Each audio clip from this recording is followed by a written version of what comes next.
Hi everybody, it is Friday the 17th of July. I'm at the Lilac Bowl, a famous iconic structure built during the '74 Expo, and it's used as a venue for concerts and what have you. There's the Spokane Falls below, a fantastic venue. I'm all by myself in this huge bowl, which I've used for many things over the years. And that's where I'm bringing you my daily update from. It's just, it's pretty awe-inspiring. I've been watching a lot of construction projects. I'm fascinated by large, multi-billion-dollar construction projects around the world. And this one obviously is nice and fantastic. It's nothing compared to what they're building around the world right now. So everybody, stay tuned for a little bit of a Be Fantastic show. So I've actually had a really exciting venue all by myself, and of course you're with me now. That's all fantastic. So I don't know if you saw my interview yesterday, but I interviewed a lady who is conducting the smallest protest in America. She was by herself, and she was a grandmother, and she was advocating her First Amendment because she was very unhappy that she wasn't allowed to go to church the last few months. So that got me inspired. One person trying to make a difference. Of course, you know I'm one person trying to make a difference. And I've videotaped a lot of protests from San Diego to Seattle, Sacramento, and what have you. And there's thousands, tens of thousands of people. Then I did Ojai, which I thought was the smallest protest, which was 4 people. Then I did Grants Pass, which I thought was the smallest protest, which was 3 people. And now, yesterday, I did the smallest interview protest, filming 1 person. So then I started thinking, I have this big poster, and I'm going to show you the poster after this. And I got out in the street. She inspired me to do my protesting positivity. And I think you're going to kick out of it. And I made a few people positive. So that's that. That's a little update on the pollinating positivity and cultivating civility. Another thing I wanted to talk to you about, I've been meaning to read this last couple of days. I've got lots of ambassadors, over 400 now. And this is one of my newer ambassadors. He's actually on my board. I won't mention any names. But I love reading emails that I get from people all over the world that have an opinion. And today, actually, I did 2 interviews. An 86-year-old man in a walker, all dressed in patriotic outfit. And he was picking up cigarette butts, cleaning up the environment, which is very nice. The youngest of 10 children, the only surviving one, 86 years old. And this was on the streets of Spokane as I'm doing my protest. And then I interviewed a young man coming by, nice looking young man, and he just got out of jail. He was very happy to get out of jail. And that story will be after this as well. It was a great interview, and the guy was fantastic. He became ambassador number 410. So I want to read this. Again, there's truth to both sides of the COVID and what's happening in the world. I always say there's 3 sides to every story: your side, my side, and the middle side, the true side, whatever. But anyway, so he was upset that I sent this to him. So he said I would be embarrassed to send this out to truly intelligent, informed, and experienced people. Well, how many how many intelligent, truly informed people are out there? They're watching the wrong medias. They're watching one side. They're not watching the 3 sides to every story. So that I'm going to throw that away. Then he says, though some of the points always have some merit. Well, of course. I mean, the video I sent him was very factual, but he came to some very weird conclusions. So I like to see all the facts and then wait for myself, as you should. Then he said, conclusions are so far from the truth that it's shocking. Well, that's an opinion. Everyone has their opinion, and I like interviewing people and getting their opinions and sharing it with you, my audience. So thanks for watching, taking the time to watch this. The uninformed, the isolationists, the racists, the blamers, and haters are as easy to manipulate as children. Well, I will agree with that. And I think everyone's easy to manipulate. It's just spinning a good story. There are 1,000 conspiracy theories emerging everywhere, like a puzzle where half the pieces are always missing. That's why I say get all the facts you can before you make a decision.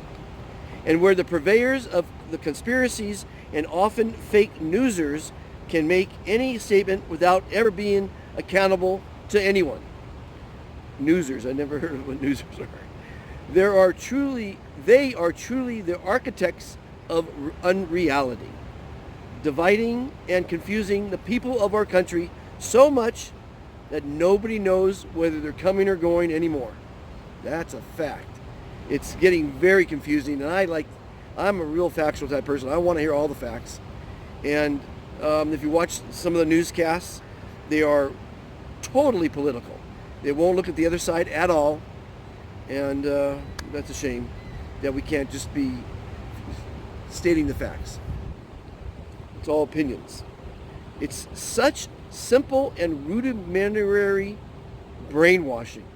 Example, George Soros is the devil, but the conspiratorialists never say anything about the Koch brothers, who, through Citizens United, that has no citizens in it, elevated money above all virtues or values our democracy ever had, and helped mostly the Republicans to play reverse Robin Hood, robbing $5 trillion from the middle class, giving it to the richest 1/10 of 1%. Where has all the money gone? Follow the money trail. Well, as I've been saying many times before, and I'll say it again, we live in a greedy, selfish, litigious society. And watch All the Money in the World, that'll prove it. Watch the Dark Waters movie, that'll prove it. There's countless movies and books that show you how greedy the world is. There's 13 families that control all the money. And by controlling all the money, they control the governments and the media and the banks and everything. And that's why they will only tell you what you want to hear or what they want you to hear on the news. And remember, the news is all about making money. Don't think it's about giving you the facts. They sell commercials. Those commercials make them money. They tried the Good News Network, and that didn't work. No one wanted to watch good news, although they will give you one piece of good news at the end of a newscast. The newsmakers' dictum is, if it bleeds, it leads. That should tell you about our society. And so they're not going to tell you the good news. They're going to tell you all the bad news, keep you watching, keep you glued to that MSNBC for hours upon hours upon hours, making your life miserable, stressing you out. It's just terrible. So I'm on a mission to give you less stress. And that's by encouraging you to be kind to others and to say the word fantastic as often as possible. Because when you say the word fantastic, you live longer. Anyway, going on. The grandest theft, biggest scam, and greatest robbery and transfer of wealth and power in the history of the human race, and they get away with robbing the middle class and America blind because they keep passing conspiratorial garbage on to take attention away from the crimes, meaning cry wolf, cry George Soros, and blame the victims and the innocent. Tell everyone the blacks, Hispanics, and Muslims are all evil and coming to destroy us all. Then worry about the next conspiracy theory so they can keep robbing us blind. Jeff Bezos and Mark Zuckerberg have made $30+ billion in profits since coronavirus. Mark Zuckerberg and Jeff Bezos have made $30 billion in profits since coronavirus. They pay zero taxes, but middle-class people who do that go to jail for tax evasion. And by the way, the Arctic hit over 100 degrees a few times over the last month, and there is now 1 ton of plastic in our oceans for every 3 tons of fish. 25%, that's amazing. Increasing daily. Beyond the garbage islands, it's poisoning the oceans and killing huge amounts of fish and sea life, including plankton, our oxygen, and sea life, our food. Now, you may not know, but Fukushima is still spewing, is spewing 100 tons of radioactive water in the Pacific Ocean every day, and has been since the nuclear meltdown from the tsunami in Japan 8 years ago. It's not in the news. And 30 million people dying, 30,000 people dying a day of starvation isn't in the news. There's a lot of things that aren't in the news. I don't know. It's just sad sometimes. I hate to bring you bad news, but sometimes I got to put it out there. Anyone who doesn't believe we have an environmental crisis on planet Earth has to be a moron. Well, if it doesn't affect you, usually you just ignore it. If cancer doesn't affect your family, you're not usually an advocate against it. So the environment is something you really should pay attention to. And I talk a lot about that on this show. Temperatures keep rising and our air is being poisoned. Remember, a lot of these conspiratorialists are climate deniers. Deny evolution, deny science, deny facts, make fun of intelligent people, and discourage higher education as the U.S. falls in world stature and leadership. These fools disagree with 5 million scientists and the same conspiratorialists, and often hard right-wingers never seem to mind that they have the same beliefs on many of these matters as the fascists, the Nazis, the KKK, the racists, and the white supremacists who are fueling so much of this. Well, I can say both sides are. I don't just say they are, but this is true. Seems to me intelligent and dignified people ought to be a lot more careful about who they agree with. As far as coronavirus goes, however it got here, it's exploding. Younger and younger people are getting it. Today, Donald Trump said that the coronavirus is a hoax. Tell that to my associate in Chicago, who just lost 3 family members, 2 in the hospital and 1 at home. The idiots who don't believe in coronavirus are not the one spreading it to everyone. Well, obviously the coronavirus is there, but it's a flu, everybody. It's a hell of a lot. It's not as dangerous as the 1918 pandemic, which killed 75 million people, or 50 million people, or the Black Plague that killed 75 million people. Okay, so they've destroyed the world economy for a couple 100,000 people dying from the flu. Well, and that needs to be said. When humanity becomes like a virus and behaves this stupidly, nature may well remove us. Survival of the fittest is not what it's about anymore. Our world is now about survival of the most intelligent and the most cooperative. If we don't get together soon, we will destroy the greatest nation that ever existed. And humanity not far behind. But that's what's happening when people choose stupidity, ignorance, division, and hate over goodness. And if that's the way humanity goes, neither the earth, nor heaven, nor the other creatures, nor the universe will miss the species that had everything and chooses to exploit and destroy itself. How disgusting.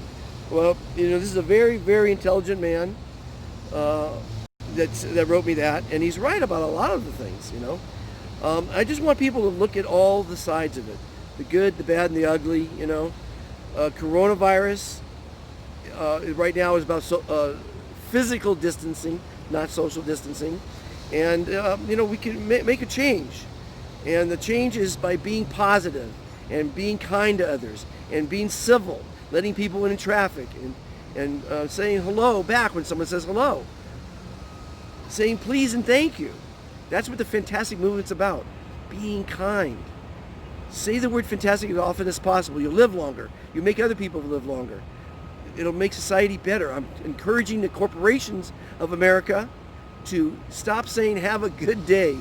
Start saying have a fantastic day. People, get it together. Be fantastic. Join the movement. Thanks for watching, and watch these interviews behind this. And everybody, have a fantastic day and a fantastic weekend. I am fantastic.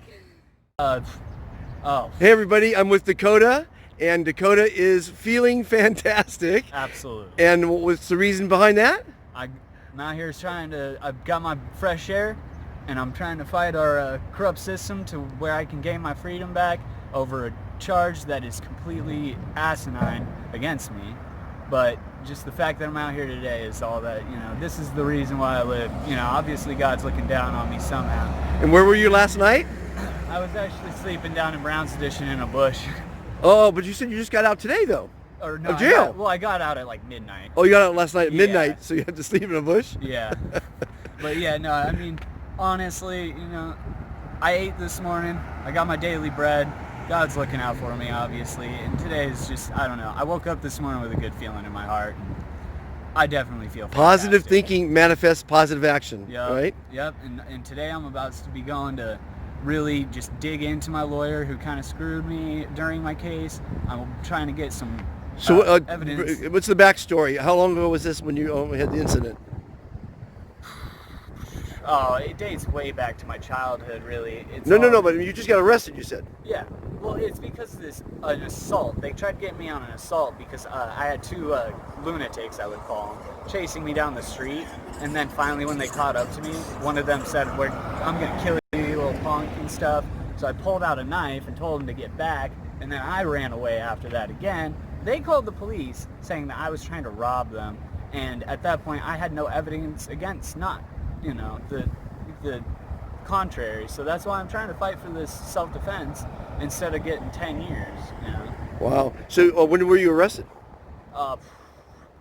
The 8th of this month? So, and you just got out this morning, you said? Or last night? Yeah, roughly this morning. So you spent 10 days in jail. Yep. Well, how was that? Our prison system right now is the most corrupt. They have, because of this quarantine stuff too, they only feed you slop. You get a bologna sandwich for lunch, a bologna sandwich for dinner, and you get a tray with some really, really bad oatmeal. Like, I wouldn't even call it oatmeal. Their system right now is falling apart. And how many people were in jail with you? It's Spokane jail, right? Oh yeah, no, it was right over here in county. And I mean, I can't tell you how many people they had in and out and in and out and in and out. And it's sad. It really is. It brings chills to my heart to know that that's how we're doing our people. A lot of my cellies were even talking about it. It's like they bring us in and they torture us, they malnourish us, but our system isn't trying to rehabilitate these people. They're not trying to give them skills and a reason to go back out into society to do better for themselves. They actually just bombard them with everything they can to drive them to the point where they have no choice to know better. When they get out, they're going to go and just immediately go back to whatever it was they're doing and come right back in. I feel like that's the system they have in play because it makes money, you know? Well, worse than that, I've interviewed a lot of people that were in jail too on my show here, and you come out a better criminal because you're meeting professional criminals and they teach you how to do it right. See, this is my first charge. I was in there for, well, I would call it self-defense. They tried charging me with an assault. Not attempted murder? No, just assault. Just okay. assault. That's okay. it. They said I assaulted the man, and I didn't, because the only thing I did was pull a knife and tell him to back up because he was trying to he was a taller gentleman like yourself. He was getting ready to really beat me up, and he had a friend with him, and I was like, I'm not trying to have any part of this. I pulled out a knife. Stay back, stay back. I got away from them, and then eventually police roll up on me saying, hey, did you just try to stab this guy, blah, blah, blah. You fit his description. I'm like, no, that's not at all what happened. They were chasing me, trying to attack me, but they don't take, as soon as whoever files the complaint, the other person is the culprit. Right. I feel like we're living in I don't want to say communist, fascist almost. Like, you are guilty, or you're not fucking innocent until proven guilty. Excuse my French. You're guilty until proven innocent in our society now, and they're trying to implement it slowly to where, they can just do whatever they want with you, and it's really sad, So 10 days in jail, basically 10 days, right? Yeah, I was supposed to serve a full 2 weeks, but I was able to bail myself out. Okay. And what else did you learn? Or what was the worst stories you encountered? Oh, are you kidding me? I'm in there for a minor assault, right?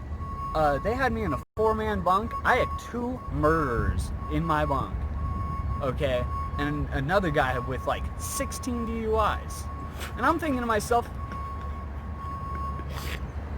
I was just trying to defend myself. Why am I here with true criminals? Don't get me wrong.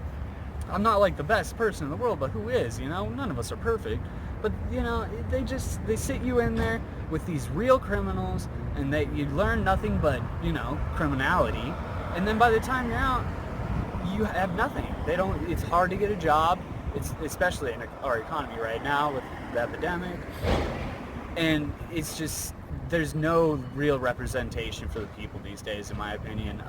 It's just, I hate to say it, it's almost like Nazi Germany.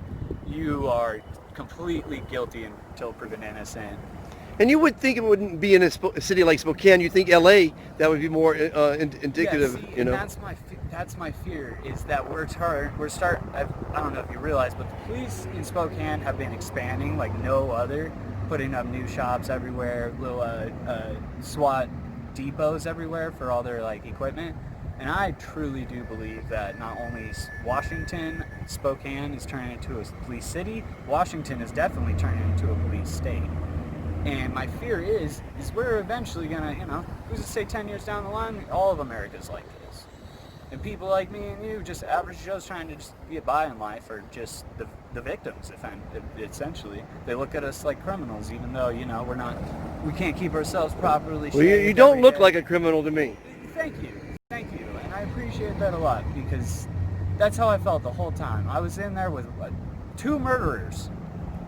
In my cell. I was in a 4-man cell. I was in there with 2 murderers, and then this one guy, it was just I'm sitting there thinking the whole time myself, really? And I'm an innocent person. I don't need to be in there with those kinds of people trying to tell me all that kind of stuff. It's a bad situation in our jail system right now. It's completely corrupt. Well, there's lots of bad things going on. That's why I'm on this mission to make the world a kinder, more civil place. And I want you to join the movement once you hear about it. And I thank you for the interview. Yeah, no, thank you, sir. I appreciate it. Yeah. Overpopulated cities around the world have caused people to become a greedy, selfish, and litigious society. Would you like to be happier, live longer, never be forgotten, and help make the world a kinder, more civil place? It's actually easier than you think. Every day you're asked, "How are you?" Instead of saying good, say, "I am fantastic." It will make you look better, feel great, and reduce your stress. Making the world a better place starts with each person. Please join the Be Fantastic movement today. What you want to be, you can be. Be fantastic. I met Dr. Fantastic along life's way, and I heard him say, "You are fantastic, yes you are. You are fantastic."